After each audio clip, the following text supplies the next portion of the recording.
Infrastructure Committee, Mr. DeFazio. The gentleman is recognized for 2 minutes.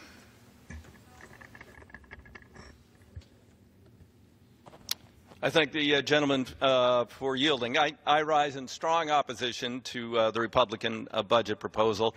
And as ranking member on the Transportation Committee, I just want to focus in a little bit on what they do to transportation. Now, we heard great promises from President Trump, $1 trillion of new investment. Nothing's come from the White House. Now, the first substantive action on transportation in this Congress is going to be the Republicans in the House of Representatives cutting transportation funding by $254 billion.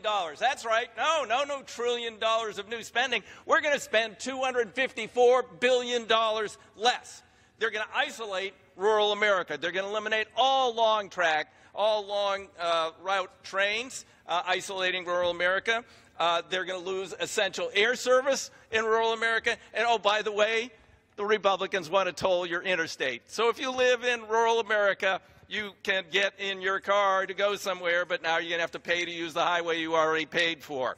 Now, secondly, it eliminates critical funding for our urban areas, the economic engines of this country, eliminates Tiger grants for freight and multimodal projects, eliminates new investment in transit, New START projects, eliminates all investments in high-speed rail, and eliminates specific funding for bicycle and pedestrian projects. The Republicans just hate bicycles.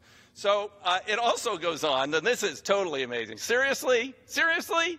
You're going to cut funding for the Federal Emergency Management Agency? Haven't you been watching television?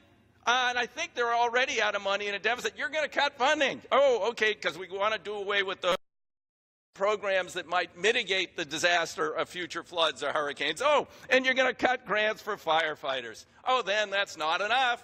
We're going to roll back Davis-Bacon protections for people who work on federally funded projects. We're going to roll back Buy America. Really?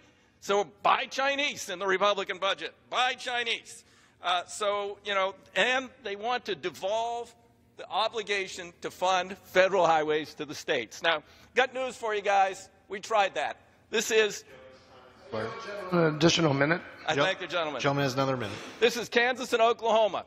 Kansas, before we had the Eisenhower, by the way, a Republican national highway program, they built their turnpike. Oklahoma said they'd build theirs.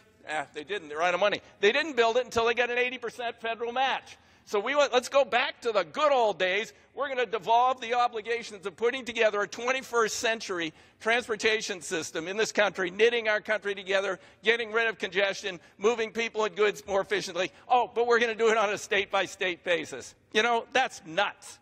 I just can't believe this. And then, there's another little trick. The chairman of my committee wants to privatize the airspace in the United States and reduce the ticket tax, which pays for air traffic control.